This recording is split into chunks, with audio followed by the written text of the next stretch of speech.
بسم اللہ الرحمن الرحیم۔ السلام علیکم دوستو، میں ہوں اظہر قریشی اور آپ دیکھ رہے ہیں قریشی ٹی وی۔ ایک مشہور مصنف نے اپنے مطالعے کے کمرے میں قلم اٹھایا اور ایک کاغذ پر لکھا، گزشتہ سال میرا آپریشن ہوا اور پتا نکال دیا گیا۔ بڑھاپے میں ہونے والے اس آپریشن کی وجہ سے مجھے کئی ہفتے تک بستر کا ہو کر رہنا پڑا۔ اسی سال ہی میری عمر 60 سال ہوئی اور مجھے اپنی پسندیدہ اور اہم ترین ملازمت سے سبق دوش ہونا پڑا۔ میں نے نشر و اشاعت کے اس ادارے میں اپنی زندگی کے 30 قیمتی سال گزارے تھے۔ اسی سال ہی مجھے اپنے والد صاحب کی وفات کا صدمہ اٹھانا پڑا۔ اسی سال ہی میرا بیٹا میڈیکل کے امتحان میں فیل ہو گیا۔ وجہ اس کی کار کا حادثہ تھا جس میں زخمی ہو کر اسے کئی ماہ تک پلستر کرا کر گھر میں رہنا پڑا۔ کار کا تباہ ہو جانا علیحدہ سے نقصان تھا۔ صفحے کے نیچے اس نے لکھا، یہ کیا ہی برا سال تھا۔ مصنف کی بیوی کمرے میں داخل ہوئی تو دیکھا کہ اس کا خاوند غمزدہ چہرے کے ساتھ خاموش بیٹھا خلاؤں میں گھور رہا تھا۔ اس نے خاوند کی پشت کے پیچھے کھڑے کھڑے ہی کاغذ پر یہ سب کچھ لکھا دیکھ لیا۔ خاوند کو اس کے حال پر چھوڑ کر خاموشی سے باہر نکل گئی۔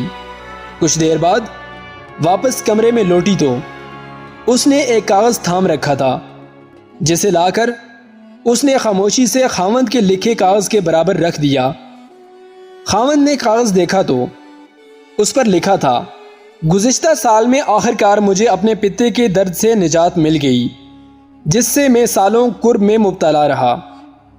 میں اپنی پوری صحت مندی اور سلامتی کے ساتھ 60 سال کا ہو گیا۔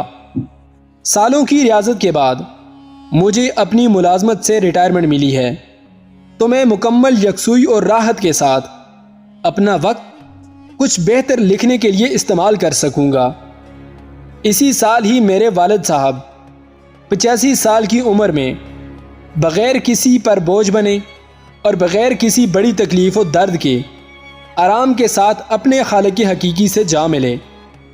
اسی سال اللہ تعالیٰ نے میرے بیٹے کو ایک نئی زندگی عطا فرما دی اور ایسے حادثے میں جس میں فولادی کار تباہ ہو گئی تھی مگر میرا بیٹا کسی معذوری سے بچ کر زندہ سلامت رہا۔ آخر میں مصنف کی بیوی نے یہ فقرہ لکھ کر تحریر مکمل کی تھی کہ واہ ایسا سال جسے اللہ نے رحمت بنا کر بھیجا اور بخیر و خوبی گزارا۔ ملاحظہ کیجئے، بالکل وہی حوادث اور بالکل وہی احوال لیکن ایک مختلف نقطۂ نظر سے۔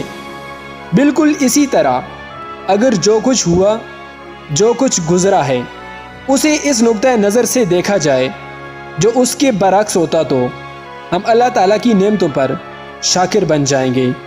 اگر ہم بظاہر کچھ کھو بیٹھے اسے مثبت زاویے سے دیکھیں تو ہمیں جو کچھ عطا ہوا وہ بہتر نظر آنا شروع ہو جائے گا۔